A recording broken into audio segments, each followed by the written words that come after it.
Hello, everyone. Welcome to another episode of Steel Roses podcast. This podcast was created for women by women. You have Jenny with you this morning. I hope everyone had a really wonderful week. I am very excited to be here with you today because I want to share with you something that I'm pretty excited about. If you are connected to me on LinkedIn, then you will know how adamantly I support the idea of starting messy. Now, for those of you who might not know where that where that concept is coming from, I had learned last year. I was going through sort of a self-discovery phase, which apparently is normal for the age that I was at, which was 39. But I'll get into that in a minute. I was going through this, whole thing of self-discovery, and when I was looking into doing the podcast and I was just taking all these courses and these things, the concept was presented to me that, like, if you're constantly spinning looking for perfection, which is what women typically do, you could spend months, years, decades spinning your wheels trying to hit something on the nose, when in reality you could have hit stop at some point and pressed go and just taken it from there. I most recently had discussed this on LinkedIn, and, the reaction was pretty much tremendous about just rip the Band-Aid off, get started.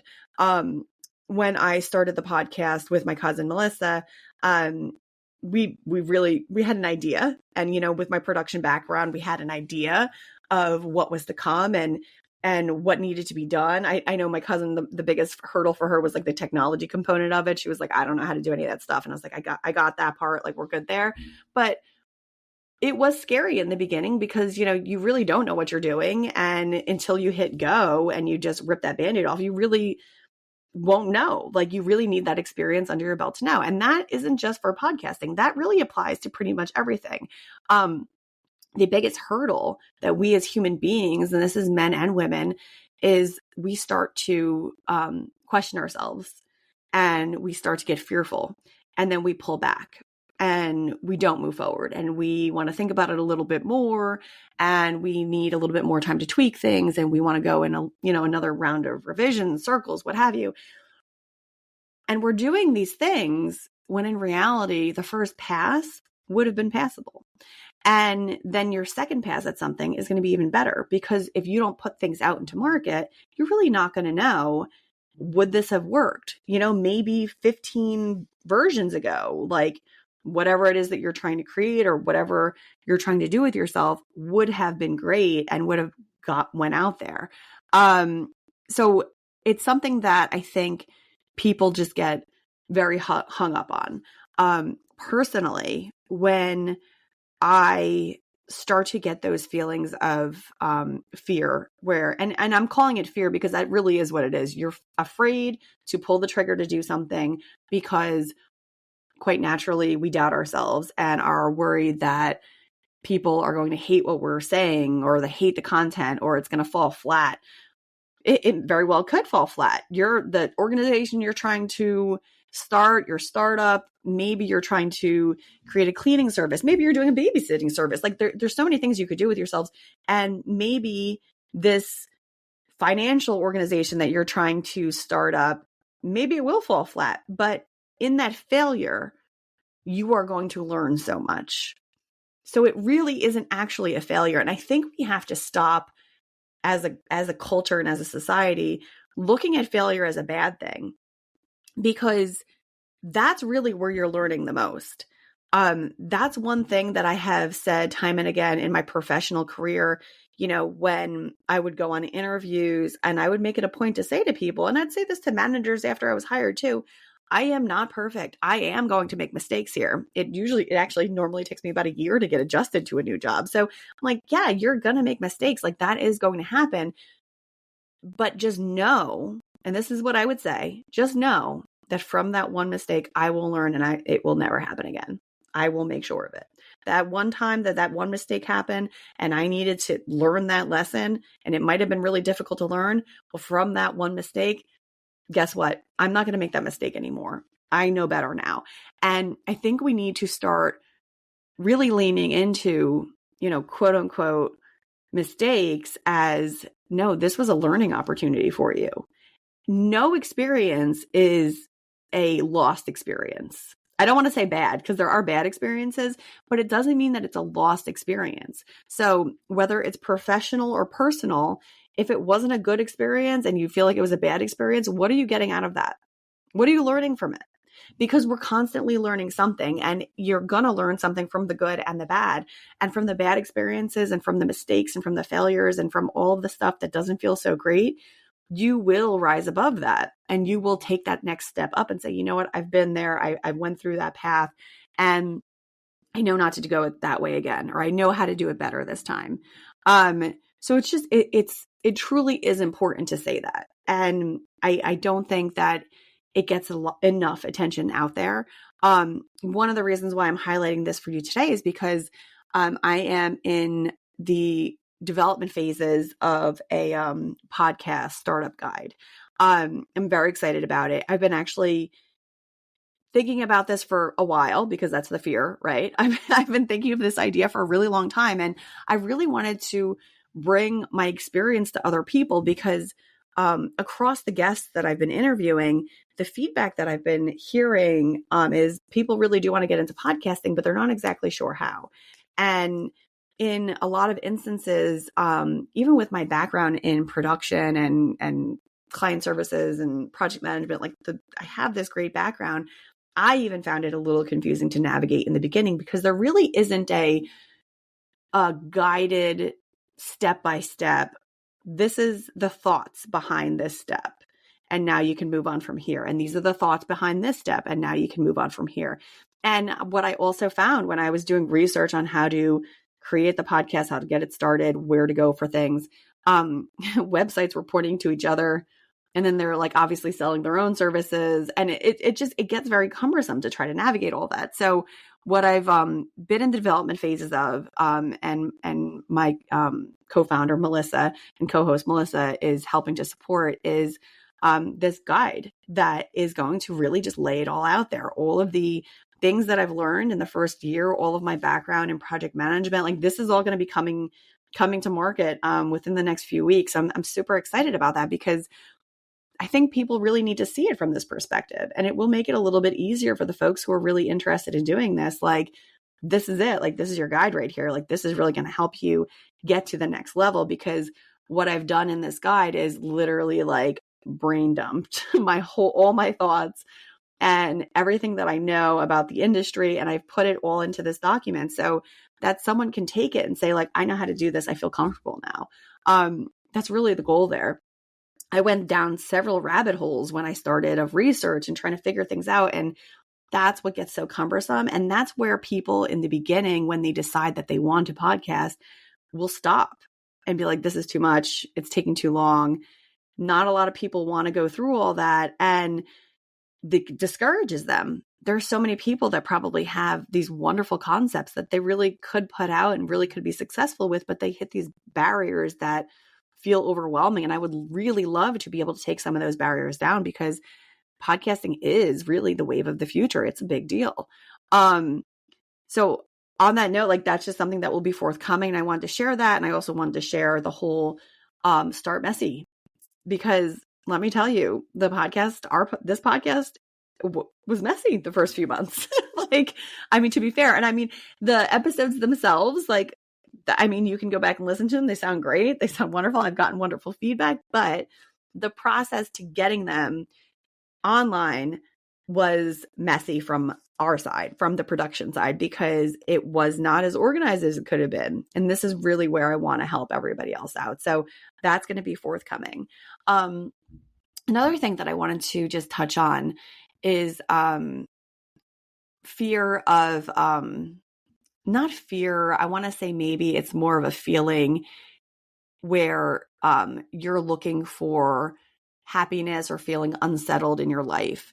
Now, in my age range, I think I'm about at the age for midlife crisis, I think, or at least 40, I think, is the man's midlife crisis. I'm not really sure when it was supposed to happen for women. Maybe it was 30 for me.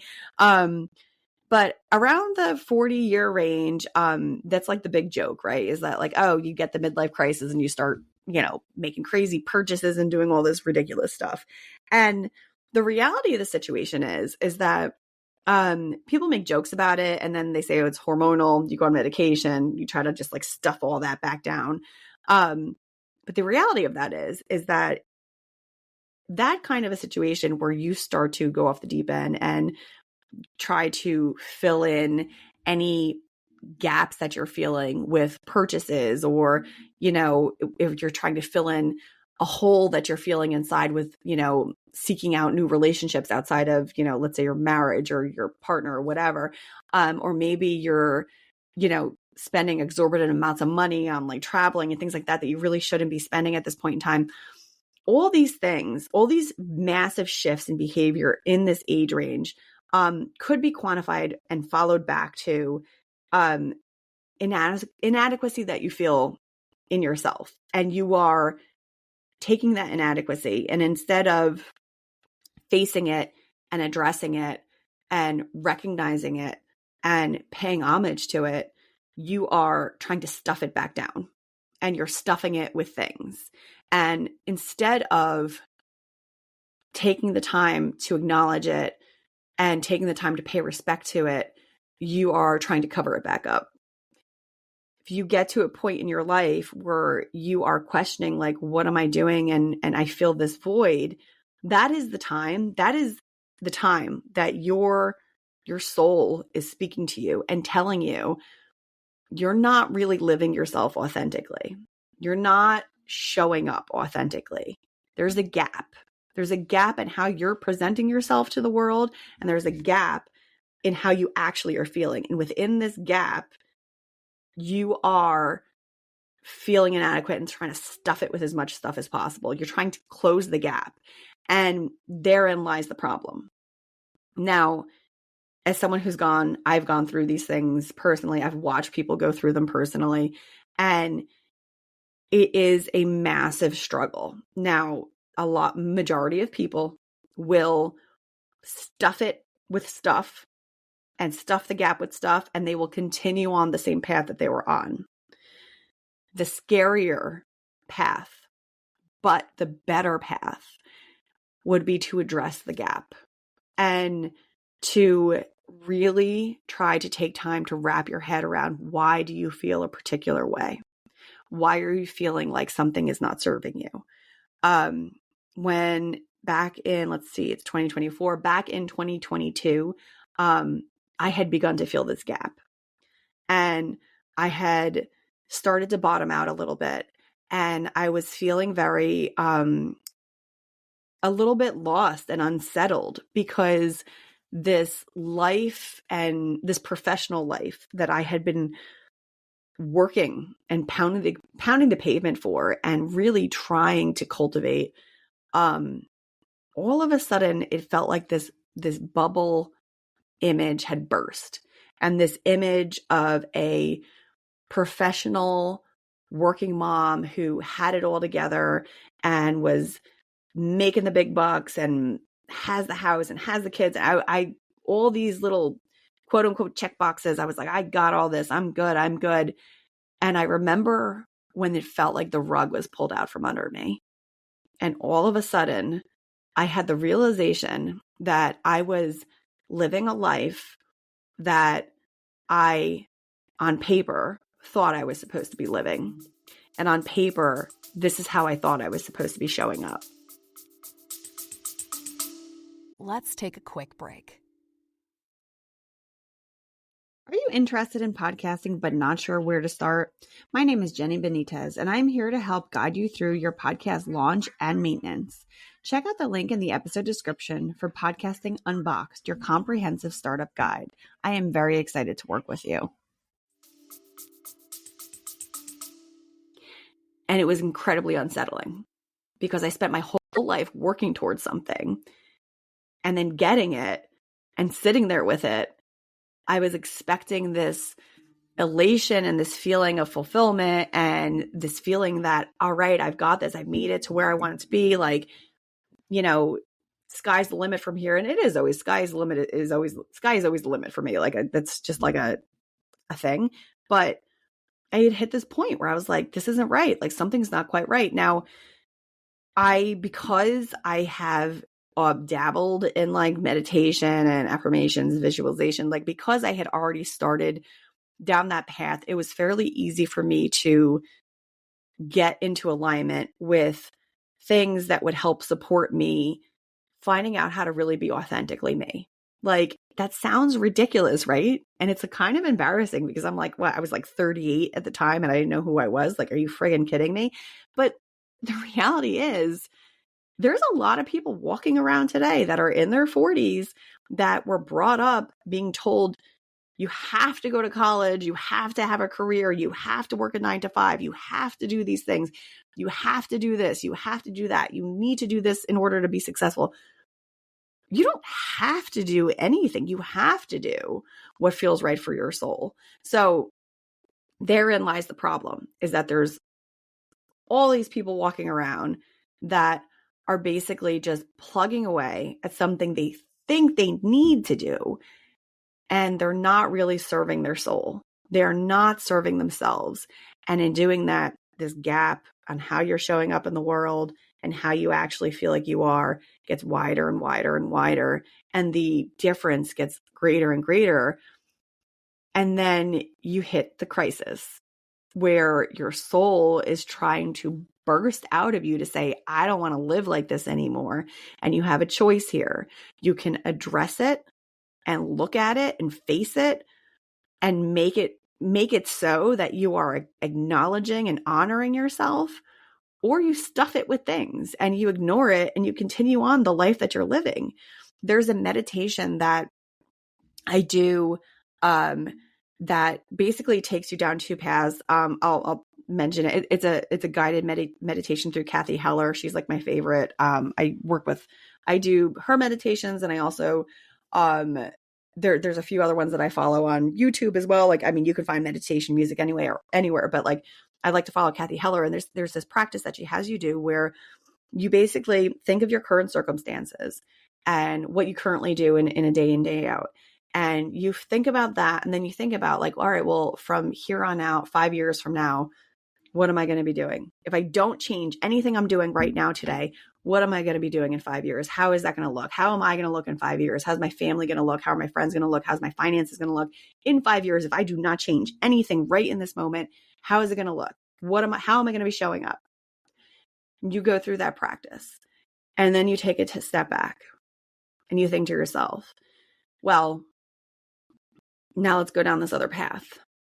If I start to make shifts right now, if I start to make changes right now, if I start to do the miracle morning routine by Hal Elrod, if I start to try something outside of my current comfort zone, how could this potentially impact me? How can this impact my life? How can this make things greater? What kind of opportunities is this going to bring me? If I take this pivot right now, and it doesn't have to be a grand pivot, it doesn't have to be something that is this grandiose thing that everybody sees. It could be something internal. And that's what I'm saying. It does not need to be anyone else's business but your own. It can be internal. If you make this shift, this mindset shift, how different would your life be? How different are things going to be from you in a year, in 6 months, in a month? There's so much that changes as soon as you change your perspective. There's so much that changes as soon as you start to acknowledge that shift. If you have that feeling, if you're listening to my voice, firstly, then this podcast found you for a reason, because you might be feeling this right now. And if you have that feeling, I encourage you to take some time. You can, if you feel weird about like journaling and meditating and all that stuff in front of people, I mean, I hear you, because I used to be quiet about it, and I would do it at 5 a.m. when nobody was awake. I would do it in the bathroom before I took a shower. I'd have the shower running. I would take like 3 minutes. Literally, you just need like 3 minutes. Like it doesn't have to be this long drawn out thing. There's just things you can do to like get yourself in alignment with who you actually are supposed to be. Because the alternative is to be living your life the way you, quote unquote, should be. And the shoulds do not need to be there because you're basically not starring in your own life. You're living your life the way other people think you need to live it. And how is that fair to you? Who is anyone to tell you how you're supposed to be showing up? You are the only person who knows how you feel inside. Does it fulfill you to just have a hot dog cart that you push up and down the Jersey Shore boardwalk? Maybe that fulfills you. And if it's not a huge financial detriment to you and it's something you can make work, do it. You know what I think about quite a bit? And it will probably happen at some point because I think about it so much that I almost am inclined to tell you that I feel like I'm going to have to do it at some point because it gets me so excited. I want to open a little shop where I can sell empanadas. That sounds so silly. And as I'm putting it out there in the universe, I'm like chuckling to myself, but my husband and I talk about it all the time. There's a little shop that's by us, that's for rent. And every time we pass it, we talk about what the menu would be and we talk about what kind of food we would serve and what the hours would be for us. We talk about this stuff all the time. I'm going to be honest with you. I feel like at some point I'm probably going to do it because I can't help but get excited when I think about it. If I do it, I'm going to let you all know because I will be thrilled to pieces to be cooking full time. Like that would be amazing for me. My point here is that you really do have to take a minute and think these things through. It's just incredibly important. Now, I've talked in other episodes about when you do take that step, and when you do start to shift your perspective, people around you will pick up on that and you will for sure 100% get pushback. I could probably talk about that for hours. You will get pushback because there's people in your life that are used to you showing up in the way that they want you to show up. And that's normally the time where you will give up on making a change for yourself because you will be like, well, my mom, my dad, my siblings, my best friends, even your husband may push back and say like, hey, like you're being kind of strange. You really have to do what's right for you though. And in terms of like marriage and showing up in your marriage, you will be 10 times greater. When I was starting the podcast, a huge conversation that my husband and I had was, is this going to take time away from me and the family? Is this going to take up time and where I'm going to be pulled away from my children and my husband and I'm not going to be able to show up for them the way that I want to show up for them? And I told him, I was like, the point of the podcast is so that I can show up for you because this thing is lighting me up so much and getting me so excited that it's actually making me a better human because I get so excited about this. I love connecting with people on here, having the guests come on and record with me, bringing their guest voices to all of you who are listening. That is really what I'm trying to do here. I want to make that connection. I want this podcast to be a source of truth for someone. I want one person per episode to walk away and say, that made a difference for me today. That's why I'm here. It's an incredible experience. And being able to do this has changed my life. I cannot express enough. The course that this has taken me down is totally different than if I had chose to stay on the path that I was on before. So I just need all of you to hear this and to know that if you are having these feelings and if you're experiencing something similar to what I described, I mean, you can always shoot me a note. I will respond on LinkedIn like pretty quickly. I'm on there all the time. That's my platform. Shoot me an email, steelrosespodcast@gmail.com. I would love to hear from you. That's what this is meant to be for.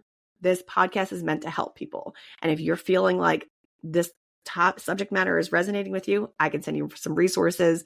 I'm reading this excellent book by Dr. Joe Dispenza.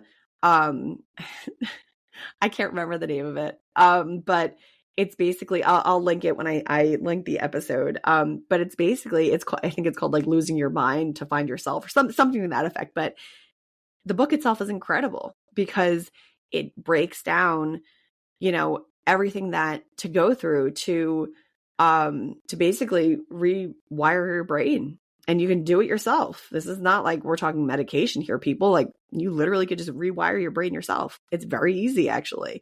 But people think it's so complex. they give up on it fairly quickly. It feels weird. It's because it's new. There's a lot to it. So I'll link the book below, and so that way you guys can grab it from Amazon if you want to. I hope that this episode reached the people that it was meant to reach. It's incredibly important to, on a regular basis, take stock with yourself and ask yourself, like, am I good here? Am I feeling happy here? Your feelings are your barometer that is going to help you figure out what you're doing next. So I appreciate all of you listening today. So forthcoming, you're going to see the podcast startup guide come out. That's going to be awesome. That'll be released on LinkedIn, and I think Instagram. So that'll get released, and we'll do some information around that. And then we have some more guest episodes coming, really exciting stuff.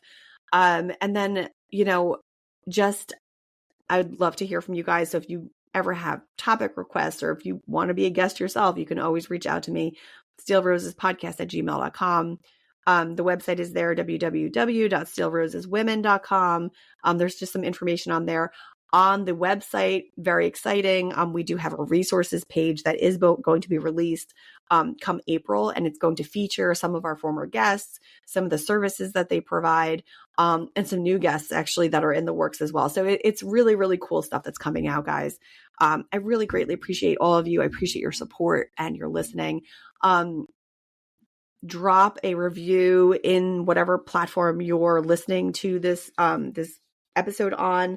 Every review helps to generate, not to get too into the data in the background, but every time the podcast is reviewed, it actually helps to bring it to more people's feeds. So greatly appreciate any reviews you could leave.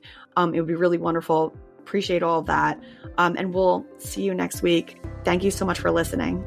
Take care.